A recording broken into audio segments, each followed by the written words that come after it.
Today we're going to talk about how to attain blessedness of mind, according to Baruch Spinoza. In fact, Spinoza would have argued that he actually proved logically how one can attain blessedness, which he says is virtue itself and a necessary consequence of the intellectual love of God. Spinoza makes a rather audacious claim, in that he argues that through understanding alone, through knowledge alone, you can attain power over your affects. You can become, therefore, freed from lusts and appetites, and attain a kind of joy which is beyond joy. The blessedness he describes is not really an ordinary form of happiness. Spinoza says, we're happy when we pass from a state of lesser perfection to a greater one, but the blessedness that he describes is perfection itself.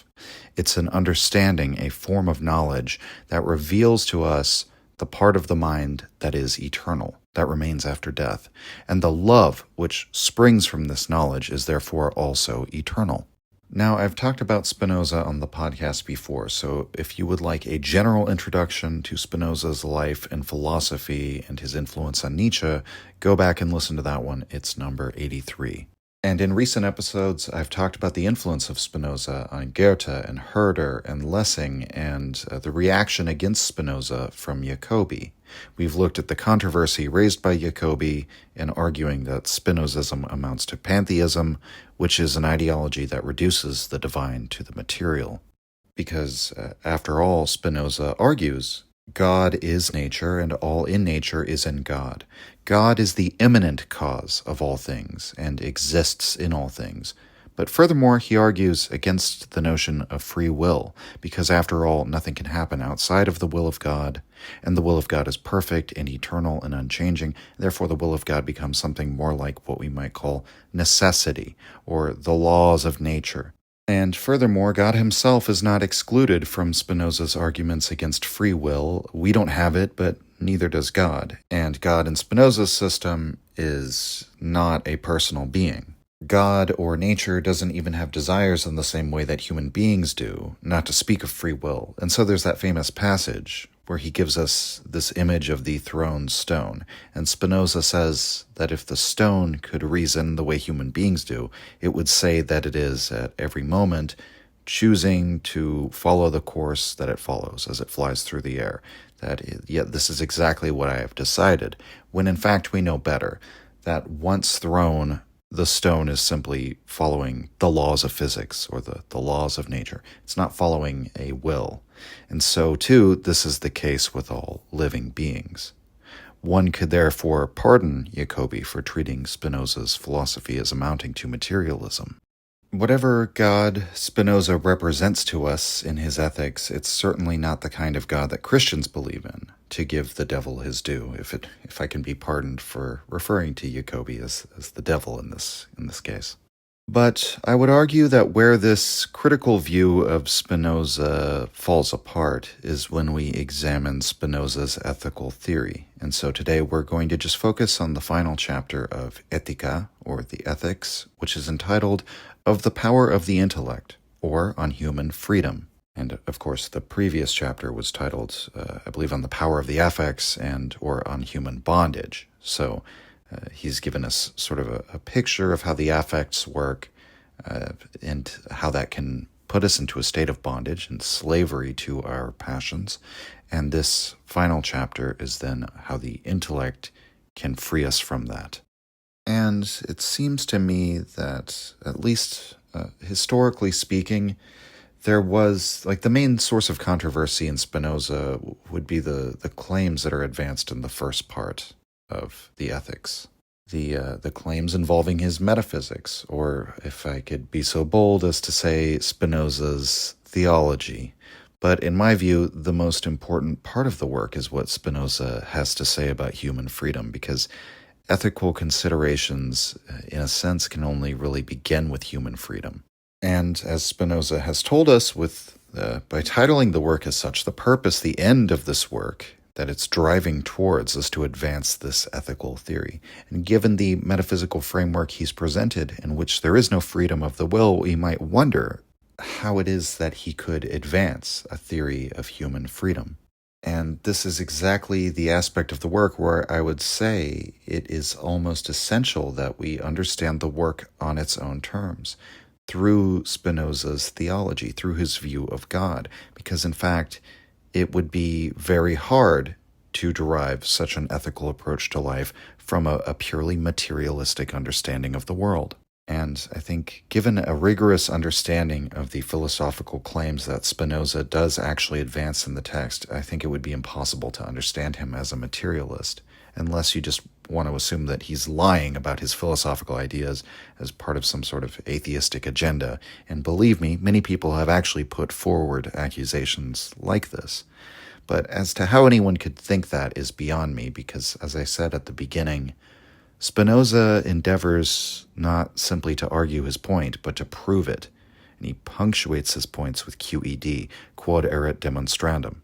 This means, as has been demonstrated, and if you wanted to find another work in which this acronym is used as often, you probably wouldn't look to a work of philosophy. You might instead open up the pages of Euclid or another geometrist.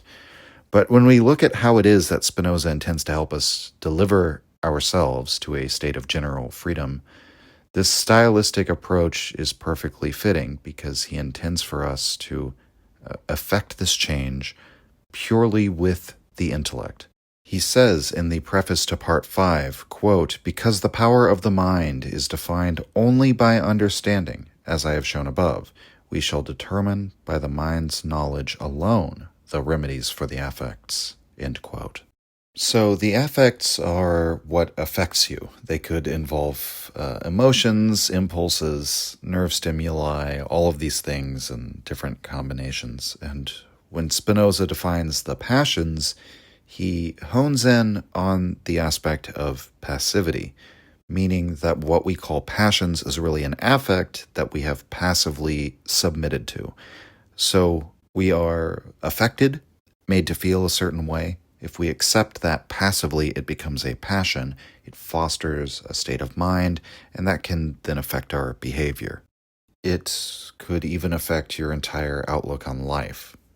Many philosophers, going all the way back to the ancient Greeks, have theories about the affects and the passions. And usually these theories are part of a philosophical approach that involves mastering the affects or the passions.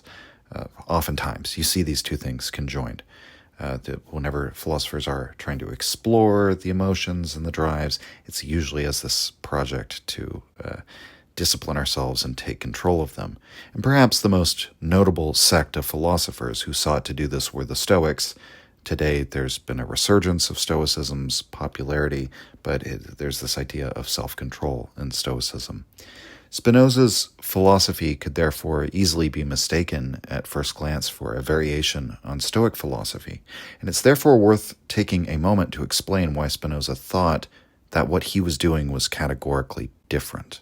So, Spinoza says that the intellect has the power to restrain and moderate the affects, while admitting that it doesn't have absolute dominion over them, but he actually contrasts this approach to that of the Stoics. And he writes, quote, "The Stoics thought that they, the affects, depend entirely on our will and that we can command them absolutely, but experience cries out against this and has forced them, in spite of their principles, to confess that much practice and application are required to restrain and moderate them.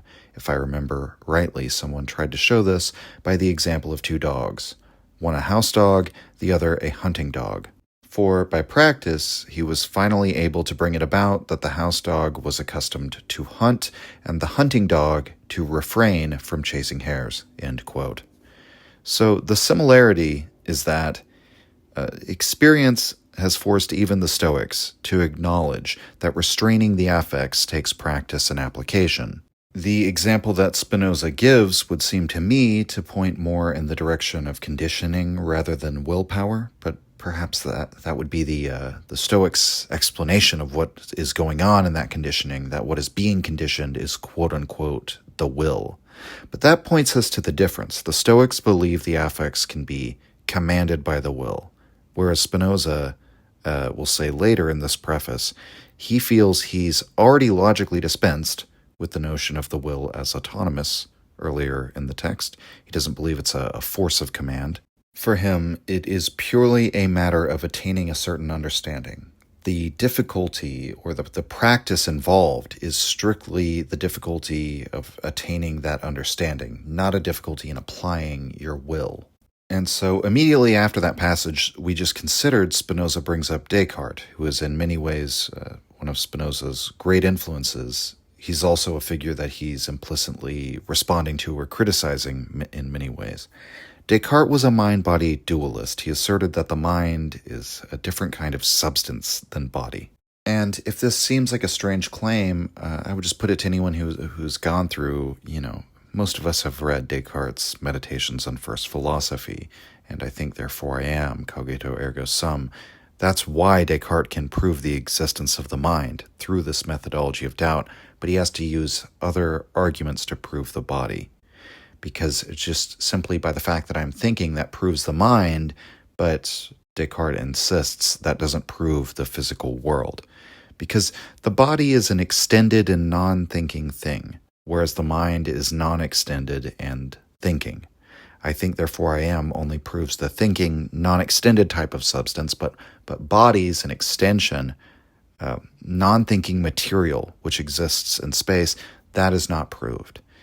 For Spinoza, this is something like a fundamental mistake of Descartes, because he asserts there's only one substance, which is God or nature, and thinking and extension are different attributes of that one substance. This leads Spinoza to a somewhat peculiar position of body-mind parallelism rather than dualism, where he insists that they're one substance but different attributes, and that in some sense one's self is one thing, one is a body considered from the perspective of one attribute, one is an intellect considered from the perspective of the other attribute. Now, why is all of this important? Well, for one, many of the later Stoics were body-mind dualists, just like Descartes. And this whole question of dualism really goes to the heart of this idea that the way to restrain the affects is to command them with the will. Spinoza argues that Descartes was of a similar opinion as the Stoics, and in fact attempted to give a kind of grounded, scientific explanation for the will and its operations. And he does this by means of the pineal gland. At the time, the pineal gland was a relatively new discovery. No one really knew what it did. So Descartes decided to use the gland as the explanation for how mind and body interact, or where they intersect, which, it should be obvious, poses that whole question, right? How do mind and body interact? That poses a problem for any dualistic system of thought. Descartes says in so many words, mind and body intersect in the pineal gland. This is the willing part of the brain, as Spinoza puts it, quote, which the mind can move in various ways simply by willing, end quote. Each movement of the soul or the mind is associated with a definite physiological movement of this gland. And Spinoza summarizes the view of ethics that Descartes comes to as a result of this, quote, since the determination of the will depends only on our power, we shall acquire an absolute dominion over our passions, if we determine our will by firm and certain judgments, according to which we will direct the actions of our life. And if we join to these judgments the motions of the passions we will to have. Such is the opinion of that most distinguished man, Descartes, as far as I can gather it from his words. I would have hardly believed it had been propounded by so great a man, had it not been so subtle. Indeed, I cannot wonder enough that a philosopher of his caliber, one who had firmly decided to deduce nothing except from principles known through themselves, and to affirm nothing which he did not perceive clearly and distinctly, one who had so often censured the scholastics for wishing to explain obscure things by occult qualities, that such a philosopher should assume a hypothesis more occult than any occult quality, end quote. And Spinoza goes on to raise all sorts of questions about the nature of this gland, and how is it that it can unite mind and body? Because, this whole conception that the mind or the will, its volitions affect this gland that then moves in a certain way. It has all these different kinds of movement according to the kind of volition that is seizing it. So I will to move my arm a certain way, but where that starts is with like a movement of this gland in my brain. How many different types of motion could the mind give to this gland? Supposing that each conscious act of willing corresponds to a different physiological movement, it would seem like this is a gland capable of just countless different movements, like a gland that can do anything. It's a catch-all explanation. But importantly, Spinoza also raises a doubt over whether the judgments based on which we will or act can be separated from corporeal causes.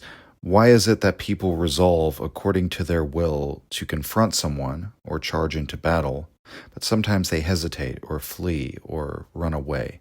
Is this their physiological flight mechanism overriding their will? Well, how is it then that the physiology can override the will? How is it that the will that's operating, the mind operating through this gland, doesn't have total control over the body? What is the proximate cause of the gland even serving this function of uniting or intersecting mind and body? How does it work exactly? Physiologically, does this explanation even make sense? Is the gland placed in such a way that its commands can move through the nervous system of the whole organism? Is there any single part of the brain or body that serves as the central coordinating command center? And indeed, Antonio Damasio raised some of these points in his book, Descartes' Error, in which he criticizes the notion that we'll ever find some part of the brain that accounts for free will. But indeed, it would seem from Spinoza's questions, although he doesn't come right out and say it, that the will, in his view, seems to be only a word. It's a catch-all term. It's an occult explanation. Rather, we might even say not an explanation at all. It's a kind of non-explanation. What this concept does is it just confounds all of these phenomena, judgments, desire, physiological movement, and so on. But it doesn't explain how they all relate. Descartes simply had recourse to use this gland as an explanation, but that was just as much mystifying things as anything that came out of the dogmatic schools of philosophy and theology that Descartes opposed. And so Spinoza puts it forcefully, quote, "Since there is no common measure between the will and motion, there is also no comparison between the power or forces of the mind and those of the body. Consequently, the forces of the body cannot in any way be determined by those of the mind." End quote. So this is the really interesting consequence of Spinoza's body-mind parallelism, which is nested in this kind of monism, is that he actually doesn't have to ever show some sort of intersection point between body and mind. They actually don't interact in that way. They just run parallel. We're all beings that are part of nature, and we have an intellectual attribute, and we have a physical attribute. It's not really a question of how one causally affects the other, because ultimately the immanent cause of all things is God or nature. So they don't move one another. Both are moved by the power of God, so to speak. But to return to this point about how to discover human freedom and contrasting himself with the Stoics, Spinoza has rejected the notion of free will, or even of will as a coherent concept, having wholly rejected the idea that the mind can determine the forces of the body. So how then can he claim to give us a path to human freedom in absentia of the notion of the will? And I would argue that it's precisely because he rejects these things that he feels he can give us an explanation of human freedom. If he appealed to these occult qualities, he would just be reproducing age-old prejudices. Whereas if he appeals to the path of understanding, of knowledge, then the vicious circle of trying to will oneself into having a certain willpower will be entirely sidestepped. And so Spinoza goes way beyond the Stoic view, which was also the Cartesian view, that sees reason as the beginning of a willed practice of self-mastery. For Spinoza, reason is the beginning and end of freedom. Understanding is the beginning and end. Ethics is, in a very real sense, for him, the purest form of rationalism. Descartes was called a rationalist, but Spinoza would say he didn't take it far enough. because after all, like the Stoics, he's still relying on this will idea. So we've talked a bit about what the affects are, or what Spinoza's talking about when he refers to the affects, and when an affect becomes a passion when we passively submit to it. But we should further consider how Spinoza thinks that this all works. From this purely rationalist framework, what does Spinoza think an affect really is? Why is it that we find ourselves affected? According to Spinoza, what we call an affect is at bottom the experience we have when the mind registers an increase or decrease in the body's power or in its vitality. In Spinoza's language, in its perfection. Every modification of life has a sense of what its perfection is, and it desires that state of perfection. And from this understanding of what affect is, Spinoza comes to an understanding of the most fundamental among the affects, which he sees as desire, joy, and sadness. Desire is the essence of being, which Spinoza describes as a striving to preserve one's being, but this necessarily entails this idea of perfection, of what perfection means for your way of being. Joy is the experience of a passage from a lesser to a greater perfection. Sadness is a passage from a greater to a lesser perfection. These are the most fundamental affects for Spinoza. He explains basically every other affect, every emotional state, or we might say every impulse or passion or drive that affects us through different sort of variations and combinations and permutations of these ideas. He explains all the emotions through joy, sadness, and desire in combination or in certain circumstances or things like this. And from these definitions, we can come to an understanding of certain emotional states like love and hatred. We can understand how these affects become passions. Love is a joy connected with an external cause, whereas hate is a sadness connected with an external cause. It might seem odd, just to speak to like the way he's using these terms here, because we're correlating hatred with sadness rather than with, say, anger.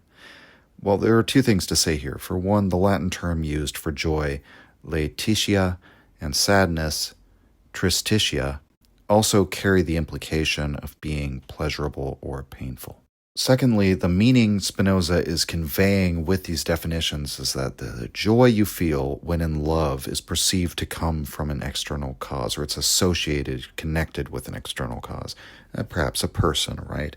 When you feel hatred for another person, it's not, yes, anger is usually involved, but it's because that person caused you pain. They caused you to suffer. They caused you sadness.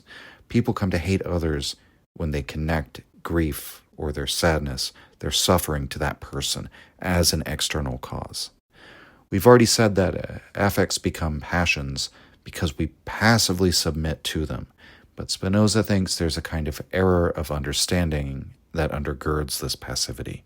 It's because we have a confused idea about the affect that we become enslaved to it. Spinoza argues earlier in the Ethics, this is in part 3, quote, "Passion, which is called a passivity of the soul, is a confused idea, whereby the mind affirms concerning its body or any part thereof a force for existence, existendi vis, greater or less than before, and by the presence of which the mind is determined to think of one thing rather than another." End quote.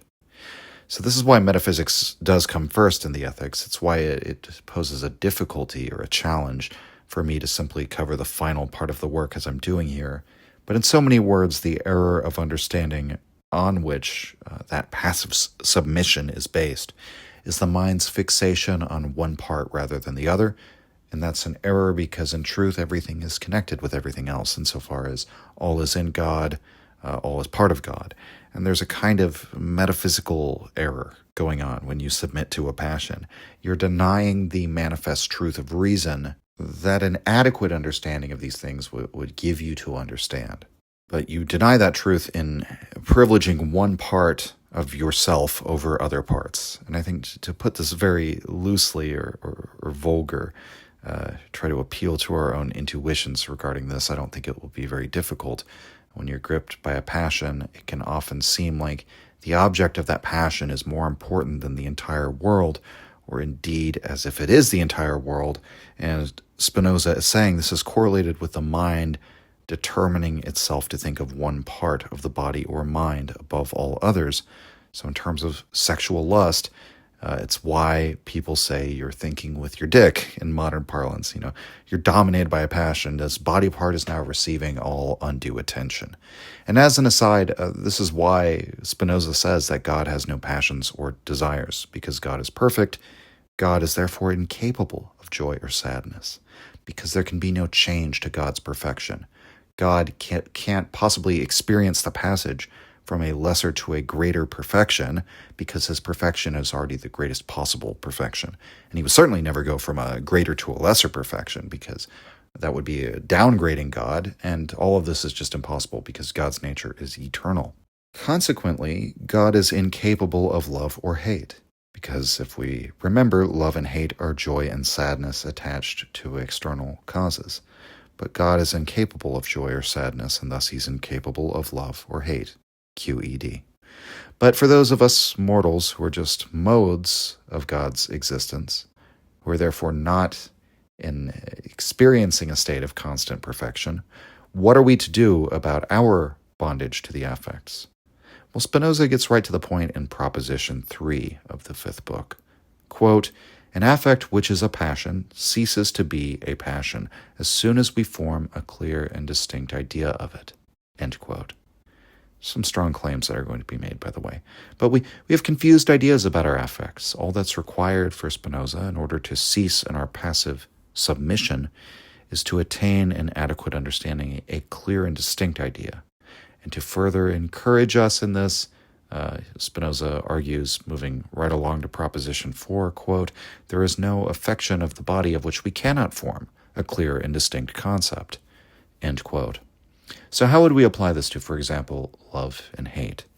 If we look back to Proposition 2, Spinoza argues that if we separate love or hate from its external cause, we cease to be affected by the passion of love or hate. What is the basis of this separation? Why would separating love or hate from its external cause amount to a more adequate idea?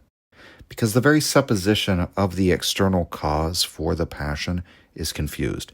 Spinoza argues, this is back in Book 2, Section 16, one of the corollaries, that the ideas we have of external bodies, quote, "denote rather the actual disposition of our own body than the nature of an external body," end quote. In other words, what we know is sensation, a stimulus. It corresponds to an actual change in the body's equilibrium, so to speak. It produces a sensation of movement from greater to lesser perfection and lesser to greater. It produces the experiences of pleasure and pain, joy and sadness. The problem is in forming an idea from that sensation.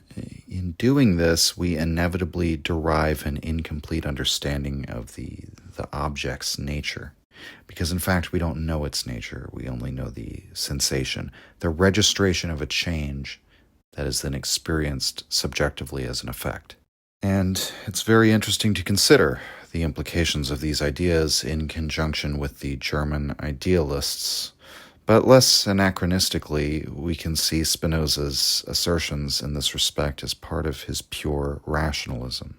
In opposition to that empiricist way of knowing, Spinoza would argue that the empiricist who catalogs and classifies all sorts of information gathered through the senses hasn't acquired real knowledge, only a series of confused ideas about things, because the ideas generated about things by the sensations of them are necessarily incomplete. They ultimately refer back to knowledge about ourselves and our own nervous system, rather than knowledge about, quote-unquote, the world. And on the basis of this critique, Spinoza calls empirical knowledge the first type of knowledge. He has three types of knowledge that he lays out. And the first type is the worst, the second is second best, the third type is the best. So that's the first type of knowledge. The second type is knowledge gathered by reason. But the third type, perhaps surprisingly, is intuitive knowledge. And Spinoza argues only intuitive knowledge can really grasp the truth, here meaning an adequate understanding of the real nature of existence as all of the same substance or nature as God. And the reason for this is that it's with intuitive knowledge that you can understand the relationship of the whole to the parts and the parts to the whole. something like that. There's something about, elaborative logical understanding of things, which can always, that could go on forever and expand into infinity. There's a sort of, I often talk about it on the podcast, light bulb or clicking moment that happens where you see the whole picture and how all the parts relate to it. And that's essentially what he calls intuitive knowledge. And he says we can begin from the second type of knowledge, so reason, and move from it to attain this third type, an intuitive understanding of our relation to God, but that we cannot in fact reach the third type of knowledge by beginning with the first type.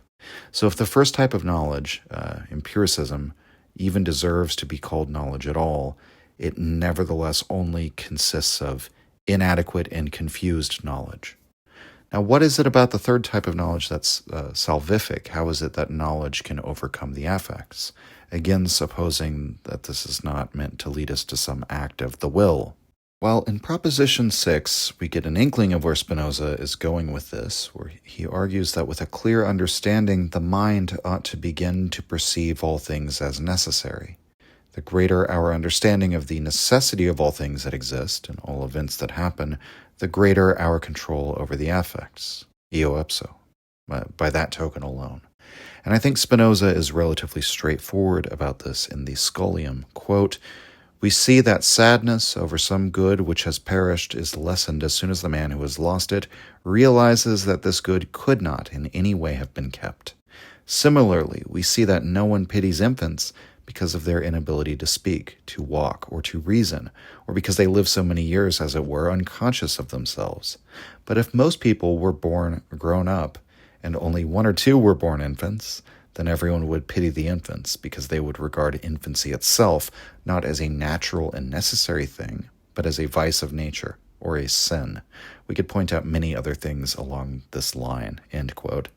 And I just want to say it's hilarious, that you can see the rationalist inclinations, right? That there's no sort of thought that Spinoza gives for maybe the advantages of being an infant, of being, a carefree child, playing and at home in the world, or, just sort of exploring in the innocence and fun of youth or something like that. He's saying, no, we would all regard it as an evil because you would pass so much time within infancy without understanding, without having consciousness, without having attained the age of reason, really. And what a shame that we have to spend our lives during this unreasonable period. So that is kind of funny. But in the grand scheme of things, this understanding of necessity is really only a small part of Spinoza's blessedness of mind. But I think it reveals to us the internal logic, or it shows immediately how understanding can do the work, so to speak, that we've so often wished that the willpower could do. And the way I would put this is, the will doesn't have to enter into any struggle in which one is absolutely certain of some indubitable truth, because that obviates any question of will. So consider any proposition which you are not capable of doubting. And I don't mean incapable as an intellectual exercise. I mean as an operating assumption without which you can't even function, something that you value in such a way that its value is not up for debate. Like, the lives of your children or your family or something like that. Or just general ideas about reality that you simply could never bring yourself to entertain, regardless of how sophisticated the argument was. So if someone comes up to me while I'm walking in the park and says, "Be careful, the ground is hot lava. Be sure only to step on the rocks while you're walking, because otherwise you'll sink into the lava and burn to death." That might have been a fun game to play while I was a child, and even if a Pyrrhonian skeptic or a figure like Hume could argue all sorts of ways in which I don't really know that when I set my foot down in the grass in the park that I won't sink into some lava that was previously invisible to me, I would say, at least for myself, I'd be so certain that the ground was not hot lava that I wouldn't have to muster my will to summon the courage to set my foot down, right? That's really the point I'm getting at here. The understanding that the ground is not hot lava means that my will doesn't really enter into the picture. I just know the claim's not true, even if not to an absolute certainty. At least I know it as certainly as I can know anything, and in that case, I don't really require my willpower to act. And again, by willpower here, I mean this having to consciously motivate myself, or have my mind intercede in a struggle between desires. I simply know, that's really what people are talking about a lot of the time is, the mind interceding in a struggle between two different ways that you want to go, and this insistence that you have the free will to choose. But I guess I would say a competing desire can't arise if you can see clearly through the understanding. And people have all sorts of ways of deluding themselves. So I'm not saying this is necessarily a simple thing, but if you do come to an understanding that that thing I desire is literally impossible, the Spinozan case would essentially be that it can no longer serve as a sort of like an affect, essentially as a counter will. And so it's through understanding that you declaw that desire. An analogy Spinoza will use at the end of the text is that men don't need to be instructed in the practice of virtue or tempted with a heavenly reward in order to get them not to drink poisons. And he's making an analogy to the virtuous life, that essentially following these vices is like taking poison. But the problem is we don't have that level of understanding, right? But if you have, like literally speaking, if you have in one hand a vial of poison and in the other hand you have a cup of fresh water, you don't need to muster your willpower not to drink the poison. Normal people don't in a normal psychological state. So the analogy to our affects or our passions then would be this. If you saw clearly with a sober and complete understanding what the affect really is, you wouldn't need to convince yourself to not be a slave to your passions. Just like you wouldn't need to be convinced not to drink the poison. You wouldn't have to try really hard not to do it. You would just not do it. You might even say, if somebody pointed out that thing you're holding in your hand is poison, you might throw it away as quickly as you possibly could. Get it away from me. Because you know, as certainly as you know anything, what the effect of that poison really is. And so by having this clear picture of what the affects really are, Spinoza claims it's no longer a question of our will. We can be freed from them, again, purely through understanding. But I said that seeing necessity in all things was a way into this, right? So too with the question of necessity. If you know for a fact that something is necessary, meaning that it could not have gone any other way, no matter how many times you repeat the circumstances that gave rise to the event, then you can't possibly be affected by passions concerning that event. Why? Well, in the same way we don't feel bad for infants because they're born stupid without reason and spend so much of their lives in a state of lesser consciousness, because we know that that's necessary. Now, Spinoza does say that, if only a few went through infancy, if it didn't seem necessary, we might feel very differently about it. We might feel the way that we feel today when one is stricken with a rare disease. And indeed, there are some people who get they're diagnosed with a rare degenerative disease, and they can become very angry and upset about it for very obvious reasons.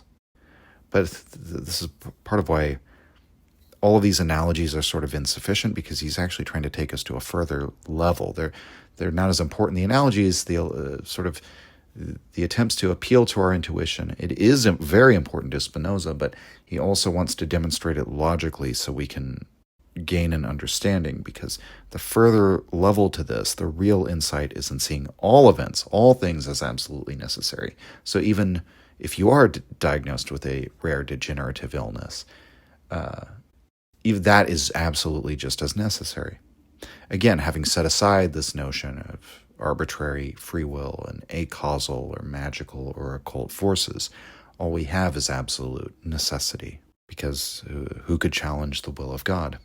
But as I said, this perception of absolute necessity is a step in the direction of the blessedness that Spinoza has in mind, because if we take a critical look at his argument in this regard, we'd have to conclude that there must be some power of the understanding in order to restrain or prevent the affects from taking hold. How does it work exactly that understanding can vanquish an affect? In so many words, we have to have an affect to overcome affects. An affect can't be overcome by willpower or any other abstract or undefined notions. The mind has to be producing some sort of stronger affect in order to overcome it. And this principle has really interesting consequences for Spinozism, in that it gives us a picture of reasoning itself as affective. Reason can, in fact, give rise to affects, which counter or restrain the other ones. And not only this, Spinoza has even more good news for us here. He argues that the affects which arise from reason are in fact the most powerful. Why would that be? Well, if we think about how the affects normally arise, they arise in conjunction with the presence of a certain stimulus or a sensation. At bottom, the affects that catch our attention always represent that move from or towards perfection. The confused ideas about these affects arise insofar as we begin to fix the mind's attention on one part of the body or mind above the others, connect the affect to an external cause when in fact we only have an incomplete, confused idea of a cause. What emerges from this consideration is Spinoza's notion of the relative presence or absence of an affect.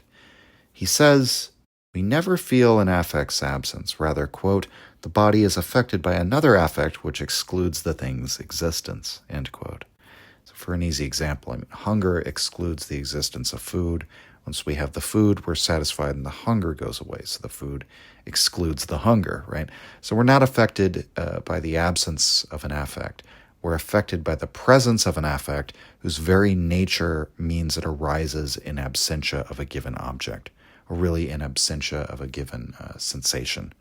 Now, very importantly, affects that arise from causes which may be absent or present are subject to change, therefore, in their strength.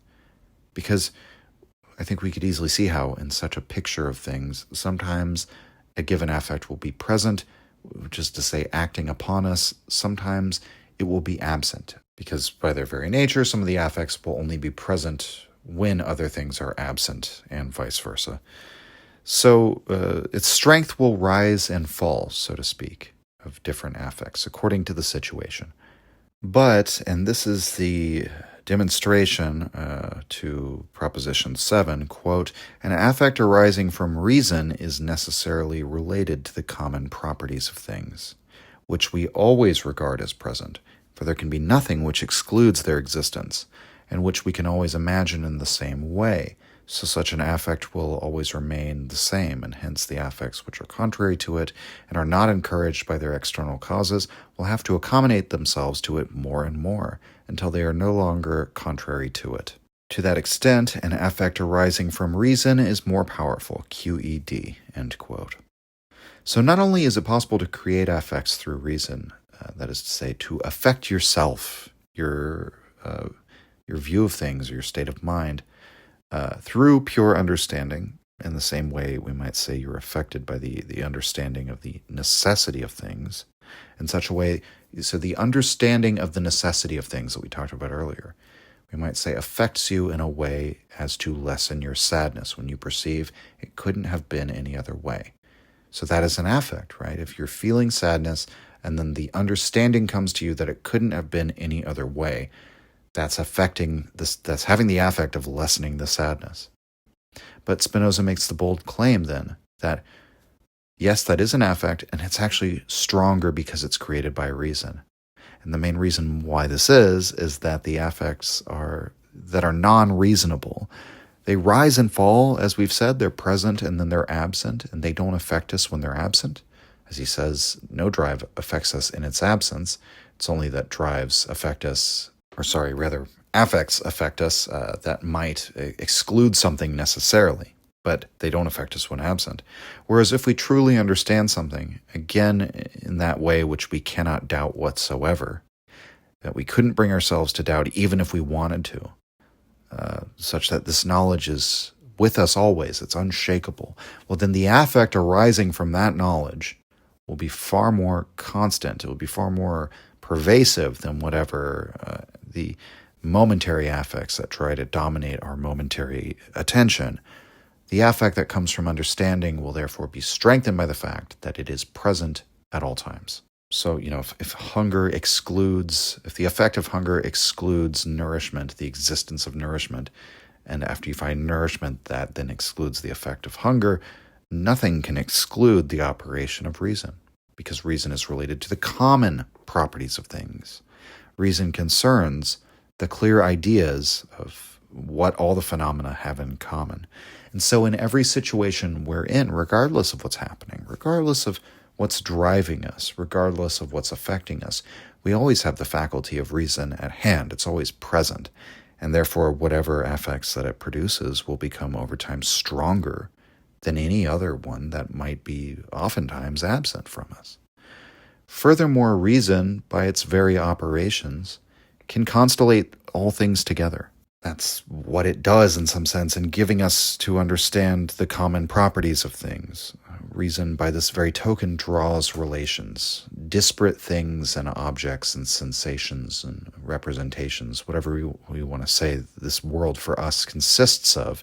They can all be related via the conceptual unities of the intelligible world. And this represents a further advantage for reason in providing the intellect with a means of overcoming the passions, is because any affect arising from multiple causes will be more resilient than an affect arising from simply one cause. And since reason is the very relational force, right? To fast track the argument, ultimately anything can be the cause of our reasonable affects for that very reason. Many causes can be tied to them. And it's here, I think, that some of Spinoza's intuitive way of knowing will be really helpful if you're able to grab onto it. And that he earlier expressed that our confusion regarding our ideas about things is in attributing the affect to an external cause. And part of why this is a confusion is because the idea formed based on the sensation, the image of the thing that comes to us in the senses, is incomplete. But the other reason for this is because there's no one external cause. I'll put it like that. Remember, there's this logic of the passions in which the mind becomes locked onto one thing and not on others. It's confused because all things are ultimately related to one another through God and in God. So intuitively, if you form a clear idea of the affect by severing it from the external cause, that's the language he uses, you can overcome passion by virtue of the mind's being freed from having to focus in on one thing, one drive, or one body part's needs, or one preoccupation of the mind. But this operation of reason in regard to examining the affect and severing it from the external cause, in light of that adequate understanding that all is in God, that is generalizable, right? That operation of reason can arise regardless of the affect. So again, it could more or less arise from basically any cause.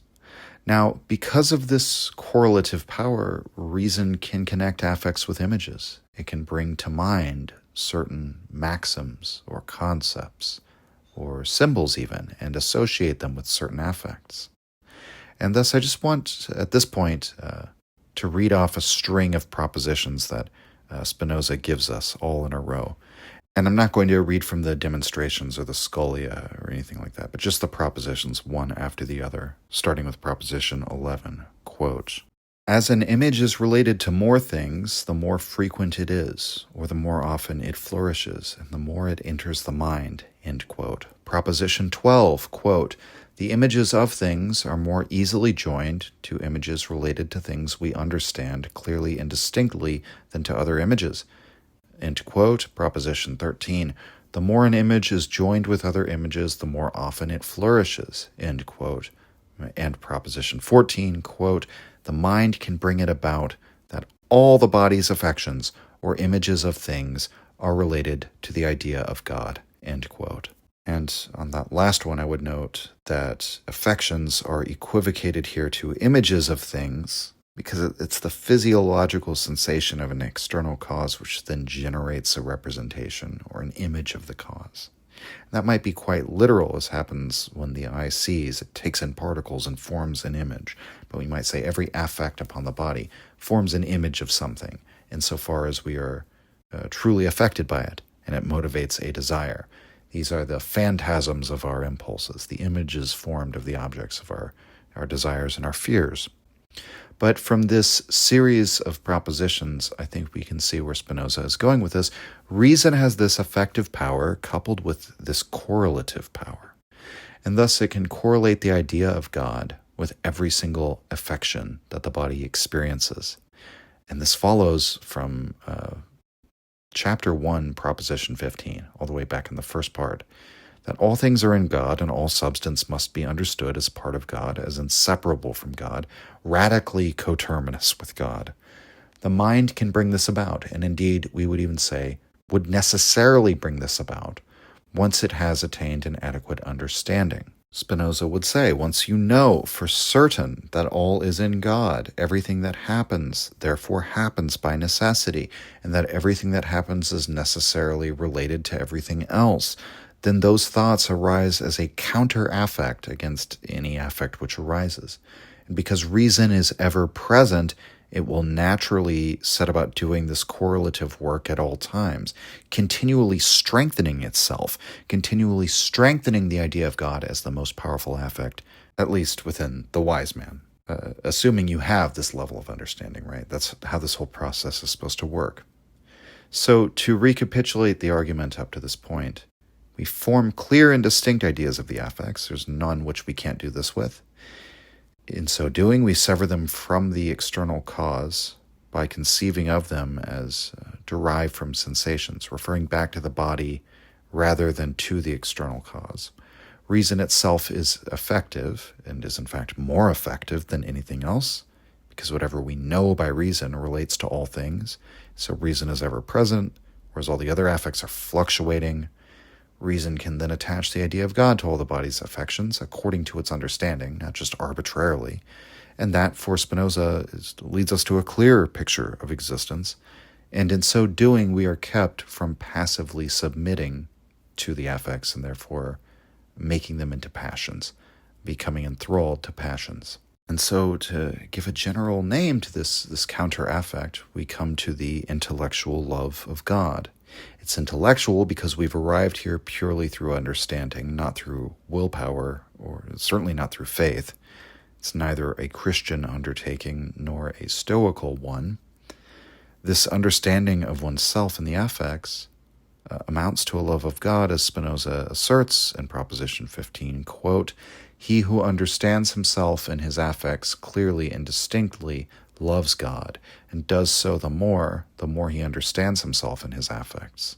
End quote. And I think this has to follow necessarily from everything else he's argued. He's talking about the way of delivering ourselves over to freedom, insofar as you can be affected by reason and not by the passions. You're delivered over to freedom. And that freedom is part and parcel with the understanding of all things as related back to the idea of God. So insofar as one loves freedom, which Spinoza thinks we all do, we will love God. See Proposition 16 in Book 5, quote, "This love towards God must engage the mind the most," end quote. And this follows from that which is most present and associated with the most images becoming the strongest. God is ever present, and our intellectual understanding now associates God with everything. Now, we should note that there is a polysemy to the way that Spinoza invokes the term love, because if we understand the intellectual love of God in the way he describes the passion of love as joy connected with an external cause, we should immediately notice that it is impossible to apply that term to God in the same way, because following from Book 1, Proposition 15, God is not an external cause, at least given that we have the most adequate understanding of God and our relation to God. So this intellectual love is of a different kind from passionate love. But of course it has to be, because Spinoza employs this language of passivity around the passions, and the intellectual love of God is active. The Deleuzians out there will appreciate this point. I mean, in fact, Deleuze is influenced by Spinoza, but Spinoza's goal is ultimately for us to become active, not to passively submit to affects, but to act them. And in fact, if God were simply another external cause among many that was pushing us or pulling us, then the love of God would indeed represent another form of passivity. But following not only from the fact that God is internal, but indeed present in all things, apprehensible by reason at all times, related to everything through its common properties, then the love of God can become active. And this is insofar as freedom, that we're seeking through the intellectual love of God, that engaging our mind the most. You could say it's something that, it's probably wrong to phrase this in the language of choice, but you might say that acting according to what you know to be absolutely true and necessary, something like that, is always what you would, quote-unquote, freely choose to do. But I mean, perhaps more importantly, in this sort of world of necessities that Spinoza has presented to us here, we could say that all of the passivity of the passions is a sort of a real weight or a burden on you. That it actually, by freeing us from this bondage to the affects, quickens our activity because we do not have so much time and energy taken up, sort of pulled in one direction or the other. We see clearly exactly what necessarily has to be, and therefore we are able to sort of to act freely without being subjected to all of these negative feelings about it. But there is another apparent contradiction in the whole idea of, this intellectual love of God, because, again, that shows that love is being used in different senses. Because if we look to Proposition 19, Spinoza says, quote, "He who loves God cannot strive that God should love him in return," end quote. And what he says later, all the way in Proposition 36, quote, "The mind's intellectual love of God is the very love of God by which God loves himself," end quote. So God's incapable of love or hate. We can't expect God to love us in return. And yet this intellectual love of God is the love of God by which God loves himself. So does God love or doesn't he, right? So to untangle this in Proposition 19, I would argue that Spinoza is saying what he's getting at here is that we can't ask that God love us in the sense that a human being would love us, because that would mean God could experience joy, which would mean God could move from a lesser to a greater perfection. It's obviously impossible. So God can't love you back in that passionate, romantic sense of the term love. But as we see from Propositions 35 and 36, somewhat later in the book, God loves himself with an infinite intellectual love. And the way he does this is through all of us human beings. The reason why that's possible is because we're all substantially identical with God. So he intellectually loves himself through us, and thus we intellectually love ourselves through the same understanding of ourselves as related to God. And so in a strange way, God, quote-unquote, loves us, and that we love him and we are him. So God doesn't, quote-unquote, love us in return. He loves himself. But by seeing this and knowing it to be true, we become part of that love. Spinoza puts it this way in one of the notes to 36, quote, "Insofar as God loves himself, he loves men, and consequently that God's love of men and the mind's intellectual love of God are one and the same," end quote. In Proposition 32, we have another important aspect of this. Spinoza says that we will take pleasure in our understanding of God as the immanent cause of everything. So the idea of God associated with all things doesn't just restrain these negative affects as though it were, so to speak, a return to like a neutral state of mind. Rather, it's a feeling of pleasure in the sense that we feel ourselves moving towards greater perfection by associating the idea of God with every affect, every object or phenomenon. Now, in the, sort of like the perfect sense of the intellectual love of God, it's not really pleasure, right? And in fact, pleasure might be a misnomer in the same way that love is. But we'll get to that a little bit further on. Spinoza argues in Proposition 18, quote, "No one can hate God," end quote. And I'm sure many Christians will not appreciate that proposition very much, as I've often heard them invoke this idea that many people actually hate God, and that's the reason why people run from the supposed truth of Christianity. But no, Spinoza says it's logically impossible to hate God. It's logically impossible. Why? Well, the idea of God can bring no sadness, supposing that we have an adequate idea of what God is. So it would be sort of like this, right? If you hate God, you just have a confused idea about God. You actually just don't understand, right? If you have an adequate understanding, then hating God is impossible because you know that God can't bring sadness. And without sadness, hate is impossible. See the scholium to this, quote, "It can be objected, while we understand God to be the cause of all things, we thereby consider God to be the cause of sadness. To this I reply that insofar as we understand the causes of sadness, it ceases to be a passion, that is, to the extent it ceases to be sadness. And so, insofar as we understand God to be the cause of sadness, we rejoice," end quote. It's a really funny argument.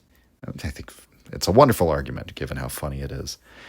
And in a way, it kind of gestures toward the problem of evil, and that God created all things, or he's the immanent cause of all things, and that must necessarily include sadness or suffering, as well as the causes of sadness or suffering. But Spinoza has such a great way of getting out of this, because if we accept the propositions he's advanced so far, then we'd have to conclude that we can only associate sadness with God from a perspective which has an adequate idea of God in light of a clear and distinct understanding, derived from that intuitive third kind of knowledge. Right? If we're saying God is the immanent cause of all things, if we actually understand that, what that really means, if you possess that knowledge, well then by that same token, sadness ceases to be a passion, because you no longer, that same understanding delivers you from subjection to sadness. And so we can't posit God as the cause of sadness without also acknowledging that that same understanding of God liberates us from all sadness. And thus, to the extent that we know God is the cause of all suffering on earth, we rejoice, because that very knowledge of God as the cause of everything is liberatory in the understanding that it gives us. And another important point, sort of elaborating on what's already been said in Proposition 20, but important nonetheless. This love of God can't be tainted by envy or jealousy. In fact, it's a uniquely non-competitive affect. The more people who love God, the more we feel the intellectual love of God. So it's the opposite of a zero-sum game. It increases the more who partake of it. And part of the scholium for Proposition 20 is a really useful section to consider, because Spinoza just goes ahead and lays it out. A numerical list of all the ways he's talked about in which the mind can therefore restrain or control the affects, or at least lessen them. And as our understanding increases, eventually, he promises, it will liberate us from them. He says that the power of the mind over the affects consists, quote, 1, in the knowledge itself of the affects, 2, in the fact that it separates the affects from the thought of an external cause, which we imagine confusedly, 3, in the time by which the affections related to things we understand surpass those related to things we conceive confusedly or in a mutilated way, 4, in the multiplicity of causes by which affections related to common properties or to God are encouraged, 5, finally, in the order by which the mind can order its affects and connect them to one another. End quote. And we've already discussed all of these aspects of the mind's power so far, but this list of 5 specific things I think will be very helpful to take to heart, assuming you can internalize the reasoning behind all of these claims about the power of reason. And this, by the way, is why I think it's very important to actually read the arguments that Spinoza gives, rather than just sort of saying, Spinoza thought this, Spinoza thought that, because a simple restatement can't really give you that kind of understanding that Spinoza thinks is required in order for you to get really anything out of his ethics. Because again, this doesn't have to do with effort. You have to know these things to be true, to whatever degree of certainty is possible for you to attain. Because if they remain as mere possibilities or opinions or suggestions, then they'll remain subject to the affects and the passions. And since Spinoza doesn't believe in that thing called the will, I mean, for him, the real truth would be that you'll just be subject to whatever affect happens to take hold of you at a given time. And this dovetails back into the issue of the types of knowledge, which I've touched on throughout. First, you have imagination, which is knowledge based on scattered sense impressions and stimuli, basically whatever images or representations are formed, which is always inadequate knowledge. So it's empiricism, knowledge through experience, knowledge through the senses. Second, we have reason, knowledge based on adequate ideas of the nature of things or the properties of things. So reason, rationalism. And as for the third type of knowledge, it is intuition, by which the parts can be understood in their relation to the whole, and thus infinitude or eternity can be intuitively comprehended by reference to the finite. And that's a really critical aspect of the third type of knowledge. It carries us over to the essence of things in a way that accruing endless bits of finite information never could. And I think that will become clearer exactly what I mean by that as we consider the issue of viewing things under a species of eternity. And that is a very important concept in Spinoza, which we will get to in a moment. But again, let's look at the third type of knowledge, which is sort of like the basis for doing this, right? And this is in Proposition 25 in the demonstration. Quote, "The third kind of knowledge proceeds from an adequate idea of certain attributes of God to an adequate knowledge of the essence of things, and the more we understand things in this way, the more we understand God," end quote. So again, empiricism, the images formed by the senses are not the way to knowledge. In a sense, it's like, even though he's appealing to intuition, this is really pure rationalism in an important sense. But Spinoza carries the argument further in Proposition 26, quote, "The more the mind is capable of understanding things by the third kind of knowledge, the more it desires to understand them by this kind of knowledge," end quote. So this third kind of knowledge, which is the gateway to the intellectual love of God, the more we experience it, the more we will desire to understand things in that way. It's analogous to the way in which the intellectual love of God causes us to desire to love God even more because of how joyous the experience is. And not joyous in the sense of the ordinary affect of joy, in that we are, this is the important sense, in that we're not a passive recipient of it, as from outside. We're the one who acts this joy by fashioning it as an affect of our reason. Now, I said a moment ago that the third kind of knowledge is essential for viewing things subspecies aeternitatis, under a species of eternity. And I do want to say, his conception of eternity as it comes through in these later passages is just one reason among many why I think it's inaccurate to class him as a materialist or even an atheist. Spinoza acknowledges that the mind can only exist as long as the body exists. Indeed, we can only imagine and remember things while the body exists. This proposition reads to me more like a necessary sort of acknowledgement in the name of intellectual honesty.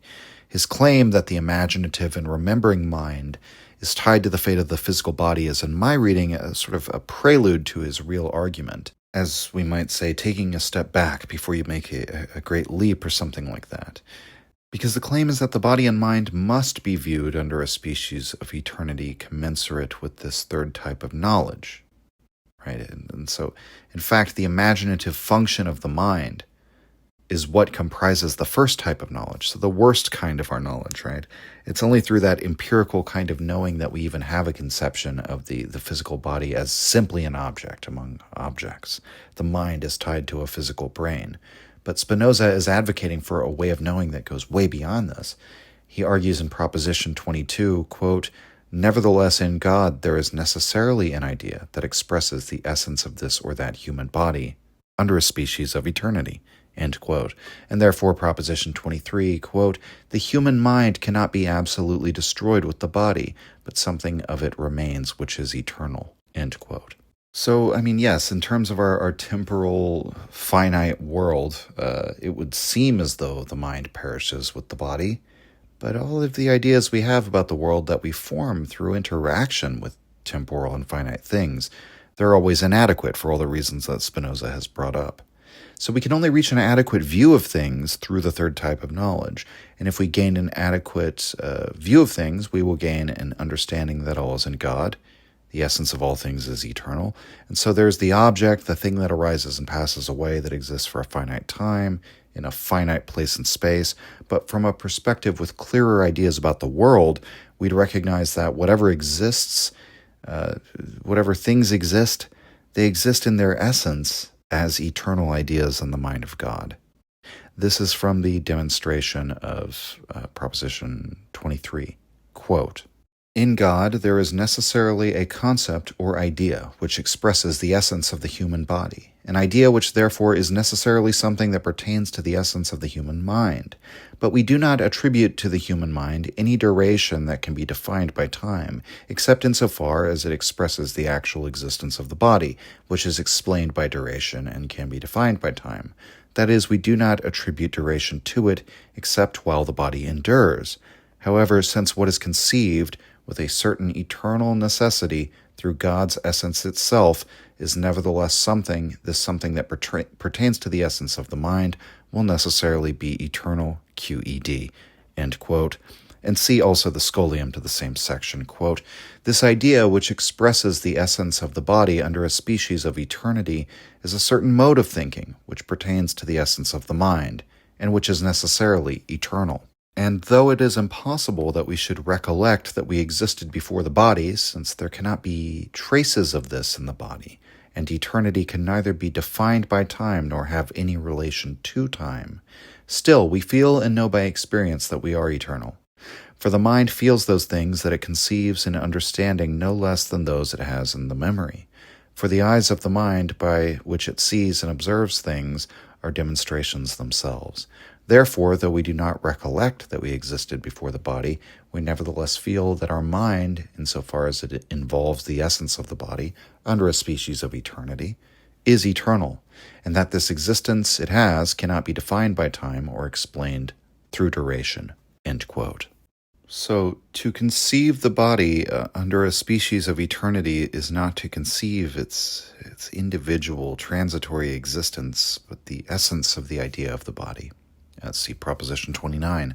Whenever we conceive of things as they seem to exist, given our perception of them according to the images formed by sensation, we necessarily conceive in terms of duration. But that's always inadequate because duration is not part of eternity. And to explain this, eternity for Spinoza is not an infinite duration. Because after all, you can't stack finite moments together in a quote-unquote infinite sequence. You'll never reach eternity that way. Everyone knows that. It's like that old joke where someone is expounding the idea that the world rests on an elephant, which rests on a turtle, which rests on yet another turtle. And when someone asks what the second turtle rests on, this person says it's turtles all the way down. And it's funny because we all recognize that this is a non-explanation for what is ultimately an illogical supposition, an infinite regress. So that means you can't, quote-unquote, reach eternity by stacking up finitudes. Infinity's not an infinite number of finitudes. It's something else entirely. It has to be beyond finitude in a real sense. The intellectual love of God, which arises from the third type of knowledge, is eternal, as Spinoza argues in Proposition 33. The reasoning is simple. The third type of knowledge is eternal, and therefore the love that springs from it has to be eternal. Now, how can he say that a type of knowledge is eternal? That might seem like a strange claim. Well, he bases it on the fact that, for one, intuitive knowledge doesn't require time or duration. So you don't have to study an intuition. You simply have the intuition. But further, there's a definitional reason for Spinoza for why this is. Insofar as the truths grasped by the third type of knowledge are necessarily eternal because they correspond, again, to those eternal essences of the ideas within God. And so this third type of knowledge, by which the eternal can be grasped, has to itself be eternal, because you could never get to a knowledge of the eternal through duration or through the accumulation of a bunch of non-eternal facts, just like stacking up finite moments and somehow reaching an infinite amount of time. And Spinoza helps to explain this if we go back a little to Proposition 36. Quote, "The mind's intellectual love of God is the very love of God by which God loves himself, not insofar as he is infinite, but insofar as he can be explained by the human mind's essence, considered under a species of eternity. That is, the mind's intellectual love of God is part of the infinite love by which God loves himself." End quote. God can be explained by the human mind's essence, but when viewed or considered in a particular way. That is, when the human mind is viewed under that species of eternity. Now, with this in mind, see the scholium to Proposition 36. Quote, "Again, because the essence of our mind consists only in knowledge, of which God is the beginning and foundation, it is clear to us how our mind, with respect both to essence and existence, follows from the divine nature and continually depends on God." End quote.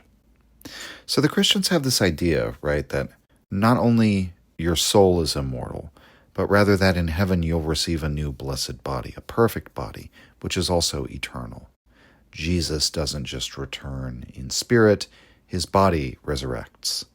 by a strange road, Spinoza leads us to some similar ideas, in that both body and mind can be considered, on the one hand, from the angle of those inadequate ideas given to us by the imagination and cobbled together from sense impressions, but they can only really be understood if we intuitively grasp that they are eternal essences in the mind of God, which means that whatever is, has been, or will be, must correspond to an absolute and eternal necessity, which complies with the will of God, which is unchanging. And insofar as you are related to that eternal essence, which is everywhere immanent, you are therefore immortal. You can experience this immortality in a sense by experiencing the intellectual love of God, by which you view the world through the clear understanding of everything as in God and related to God, and thus view the world as God himself views the world, so to speak, everything under a species of eternity. Now, if it isn't already clear why Spinoza thinks we should aspire to this condition of mind, we might at this point ask, what is this intellectual love of God supposed to be like? What is this that I'd want to experience it? And Spinoza calls it by another name, blessedness.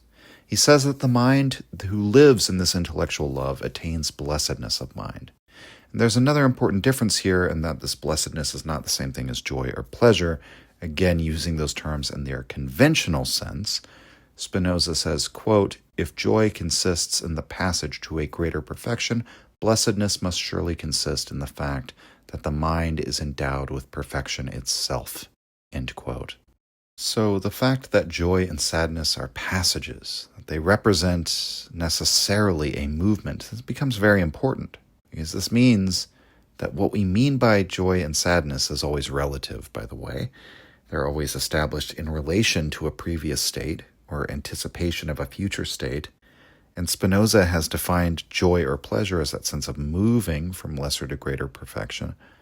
This blessedness, to the extent that we really attain it through this understanding, is not really joy then. Once we reach it, it's perfection itself. And one would, like God, neither experience joy nor sadness.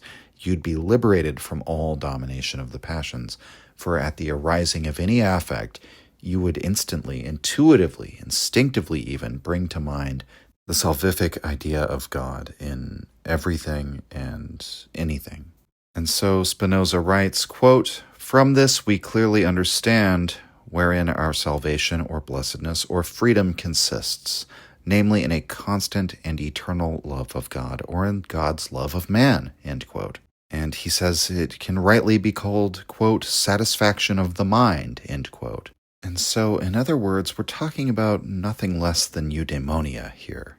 Happiness, but not in the sense of the gratification of pleasure, but in being fulfilled. The state of not needing gratification would be something like that, being satisfied with or without it. And once you reach that level of understanding, because again, remember, it's not about effort or willpower, it's a level of understanding. Well, in Proposition 37, Spinoza argues, quote, "There is nothing in nature which is contrary to this intellectual love, or which can take it away," end quote. So once you get there, it doesn't go away. If it's an eternal truth, what could possibly take it away? But further, quote, "If there were something contrary to this love, it would be contrary to the true. Consequently, what could remove this love would bring it about that what is true would be false," end quote. Which is obviously absurd, so it can't be taken away. So again, using that sense that I think is very helpful for something that you personally can't doubt, being convinced to that level in your understanding of things. Spinoza is effectively saying, once you know this is true, nothing can take it away, because it's like taking away your knowledge of something that is undoubtable to you, which is not possible. So again, we return to this idea that Spinoza thinks you can know all of this with the kind of certainty that acting against this intellectual love of God, acting according to affects which run counter to the affects that lead to this intellectual love, would be impossible.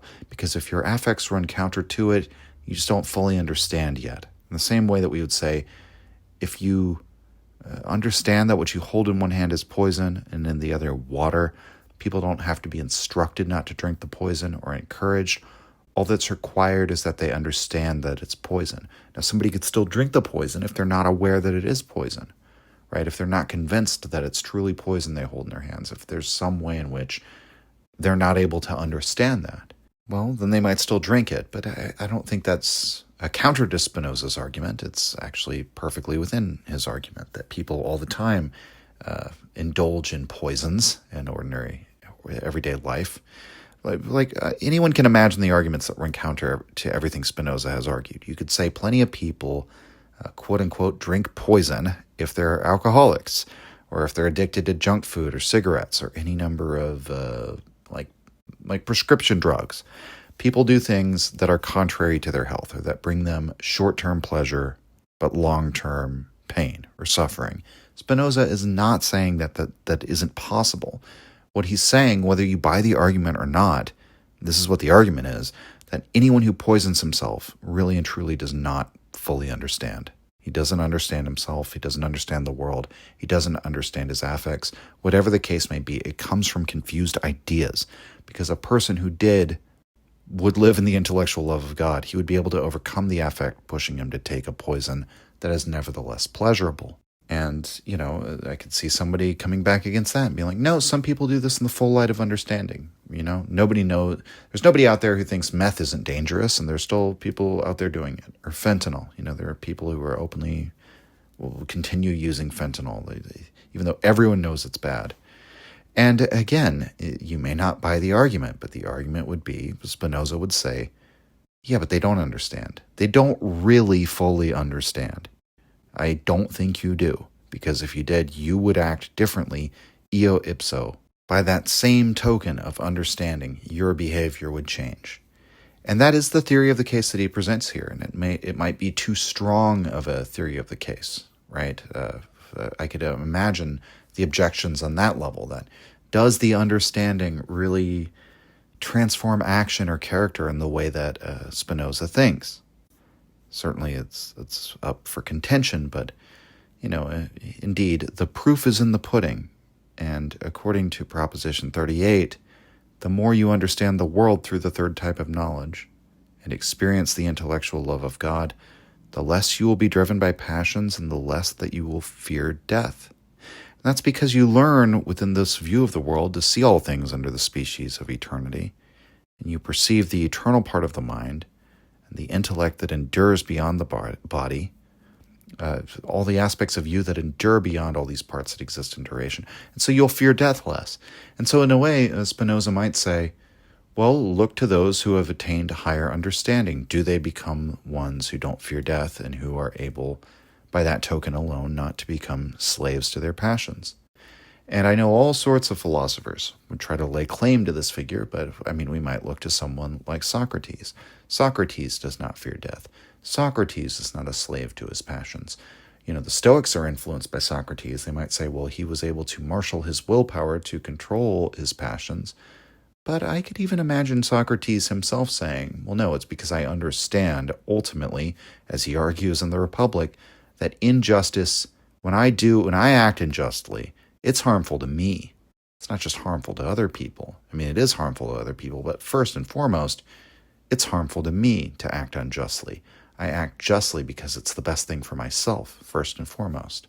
And so through understanding, through the light of knowledge, Socrates no longer fears death, and he no longer is enslaved to his passions.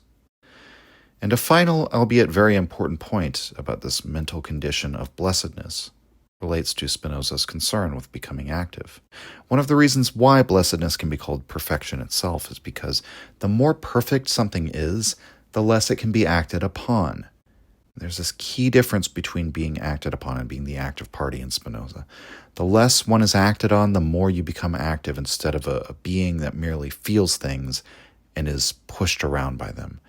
And so the more perfect something is, quote, the more reality it has. It's an interesting standard. And so we finally come to the final proposition of Part 5, and thus the final proposition in Spinoza's book, in Ethica, and the proposition containing some of his most famous statements on ethics. This is 42, quote, blessedness is not the reward of virtue, but virtue itself, nor do we enjoy it because we restrain our lusts On the contrary, because we enjoy it, we are able to restrain them." End quote. And this is Spinoza addressing a concern that arises in the final passages, insofar as Spinoza wants to make it clear that he thinks that people have good reason for being virtuous, even if there were no promise of eternal life. He says the usual sentiments of the masses or the multitude incline toward the opinion that it's only worth it to behave virtuously if there's a divine reward for behaving, and a correspondent divine punishment for those who just follow their lusts or their sins, whatever. And he admits with a respectable honesty that if the people believed that one simply perished when their material body died, they'd go back to the unrestrained pursuit of their appetites. They would abandon virtue. Now, again, he says this attitude is totally illogical. I mean, it's actually here that he raises the analogy of poison drinking, but he admits that the people, with their inadequate ideas, would indeed behave illogically. But this is why he is all the more concerned with conveying to us that the state of mind which he describes is a good in and of itself. The point that blessedness is not the reward of virtue, but virtue itself, is Spinoza imploring us to understand that good deeds are not done out of this sense of getting a reward later. That virtue itself is its own reward. It's like a superordinate joy, a superordinate love, this intellectual love of God. That's the path to happiness. It also happens to be the path to virtue, or it is virtue. Virtue, blessedness, they're one and the same. Virtue is quite literally its own reward. And so in the demonstration, he continues, quote, "The more the mind enjoys this divine love or blessedness, the more it understands. The greater the power it has over the affects, and the less it is acted on by evil affects. So because the mind enjoys this divine love or blessedness, it has a power of restraining lusts. And because human power to restrain the affects consists only in the intellect, no one enjoys blessedness because he has restrained the affects. Instead, the power to restrain the lusts arises from blessedness itself." End quote. And then in the Scholium, quote, "Not only is the ignorant man troubled in many ways by external causes, and unable ever to possess true peace of mind, but he also lives as if he knew neither himself, nor God, nor things, and as soon as he ceases to be acted on, he ceases to be. On the other hand, the wise man, insofar as he is considered as such, is hardly troubled in spirit. But, being by a certain eternal necessity conscious of himself and of God and of things, he never ceases to be, but always possesses true peace of mind. If the way I have shown to lead to these things now seems very hard, still it can be found. And of course what is found so rarely must be hard. For if salvation were at hand and could be found without great effort, how could nearly everyone neglect it? But all things excellent are as difficult as they are rare." End quote. And there you have it, folks. Spinoza's easy step-by-step guide to attaining blessedness of mind. Although, as he says at the end, it's actually not easy. It's actually very difficult. But the difficulty, again, is in understanding, not in terms of effort or practice. And I don't have much more commentary to give at this point. I think the entire argument has been laid out. But I suppose at length my mind turns toward the reception of Spinoza and the casual dismissal that so many made of him, both historically and even in our own time, or indeed in some cases enthusiastic hatred. And there have been many times and places at which Spinozism was considered more or less a dirty word. I can imagine all sorts of accusations that could be lobbed against him even today. Is not Spinoza's God the one that Einstein believed in? So the God of the physicist who gives us general relativity, the view of God as nature, which perhaps does seem congenial with this materialistic view of reality. Spinoza denied free will. Is that not a threat to our entire system of justice, our entire regulative morality, if we internalize that notion? Public figures or public intellectuals as distant from one another as Peterson and Hitchens made that same point. Spinoza influenced Nietzsche and Deleuze, many others who could be classed among the dangerous, scary philosophical sect known as the postmodernists. And in a comment that someone left in the first video in the Demonic series, he said that he was essentially shamed and ostracized for being a Spinozist while attending Catholic school. And I'm assuming they're talking about an anecdote that's happening pretty close to our modern time, right? So unless they're very old. I didn't look at who it was, but within somebody's lifetime who's alive today, they're saying they were shamed and ostracized for being a Spinozist. And I have to admit that this evil reputation, deserved or not, it's always been one of the things that drew me to Spinoza. I have a natural inclination whenever I hear a bunch of people denouncing a philosopher, it makes me want to go read them and understand exactly why it is that it got so many people riled up. Because usually people get really riled up at philosophy when it puts forward ideas that make them uncomfortable. And not just that, it's like when it makes them uncomfortable and they either see some truth in it or they at least don't know how to refute it. And for all the demonizing of Spinoza, I think when you read him, he's not that radical, right? He's attuned to many of the same questions that have captivated philosophers since time immemorial. And he has countless insights to offer on those questions. And he responds to and critiques past philosophers like Descartes. And he ultimately aims to give us a view of the good life. And I think his ethics is a remarkable effort. And I guess I would just say that given the reception, it's far from evil. I don't get that sense at all. And I think at the end of the day, a lot of people just don't like rationalism. It's a more general statement that goes beyond Spinoza. But, and by no means do I hold this to be some sort of absolute claim. But when you look through the history of philosophy, the claim that reason can't bring us everything is really as old as philosophy itself, even though people are often saying that's what philosophy is all about. But philosophers have always been critiquing reason since the very beginning. And so whenever somebody attempts to use reason to attain the heights of understanding, like Spinoza does, I think it's seen as a kind of hubris, and people hate it. And it's the same thing with Hegel. And, I'm going to complete the system. I'm going to, completely account for everything. My philosophy is the revelation of the absolute mind, And I think for many people, the claim that through reason alone, they can restrain their passions and live the good life will be taken as rather disagreeable.